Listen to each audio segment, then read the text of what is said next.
C'est quoi tu penses de la loi P6? La loi P6, je pense qu'elle est très problématique, évidemment. Je pense que c'est une limitation excessive au droit de manifester. Ça donne un pouvoir discrétionnaire qui est beaucoup trop important aux forces policières. Et on voit manifestement que c'est un règlement qui est utilisé de manière discriminatoire contre certaines idées, contre certains groupes, contre certains individus. Et c'est des choses qui ne devraient pas se produire dans une société qui se dit démocratique. Et qu'est-ce que tu penses des coupures de l'aide sociale? Les coupures de l'aide sociale, c'est vraiment, encore une fois, une très mauvaise décision de la part du gouvernement péquiste de Pauline Marois. C'est une attaque aux gens qui sont les plus défavorisés, aux gens qui sont les plus vulnérables, des gens que collectivement on devrait supporter, on devrait aider et non pas appauvrir encore plus. Déjà, l'aide sociale est, à mon sens, pas assez généreuse pour sortir ces gens-là de la pauvreté, de l'exclusion et de l'isolement. Alors, je pense que c'est une très mauvaise décision. Il faudrait en fait prendre la voie inverse. Et la troisième, c'est que tu penses du stockage de l'assurance chômage?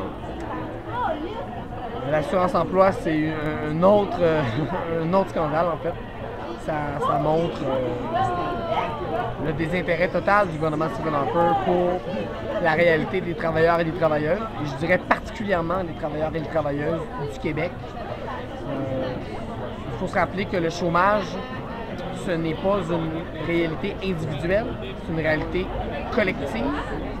Et il faut prendre en charge ce problème collectif-là collectivement, et c'est pas en culpabilisant les gens qu'on va régler des problèmes au chômage, au contraire, c'est en les aidant collectivement à surmonter les obstacles qui sont là.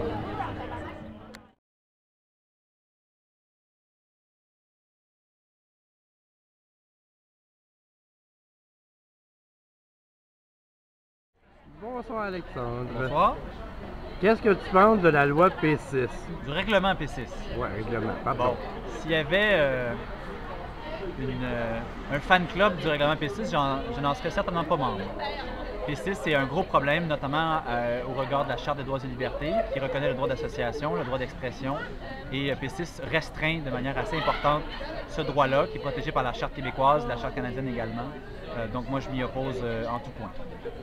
Qu'est-ce que tu penses de l'aide sociale? De la réforme de l'aide sociale? Oui. D'après moi, je l'ai dit dans mon discours tantôt de soirée de financement, je suis vraiment opposé sur toutes ces coutures, sur le fond de la réforme. Ça m'écoeure. Je pense qu'on s'attaque aux plus faibles de notre société. Je ne comprends pas le gouvernement du PQ là-dessus. Vraiment, je ne comprends pas. Ensuite, ce qui m'écoeure le plus, c'est le manque de vision stratégique de ce gouvernement-là. Alors qu'on était en train de créer une large coalition d'opposition à la réforme de l'assurance-emploi du gouvernement Harper, que c'était ça l'objectif qu'on avait pour renverser la réforme, pour le faire reculer. Enfin, on avait le potentiel de le faire reculer, on l'a toujours d'ailleurs, mais le PQ est venu brouiller les cartes avec cette réforme-là, très pernicieuse, très précise, très assassine. Et ça fait en sorte que ça a détourné l'attention d'une bonne partie de la gauche qui était en lutte contre le gouvernement Harper, qui a dû se retourner et lutter contre Agnès Mattel, le gouvernement du PQ, notamment une mesure approuvée par Mme Poirier dans le comté ici d'Hochelaga.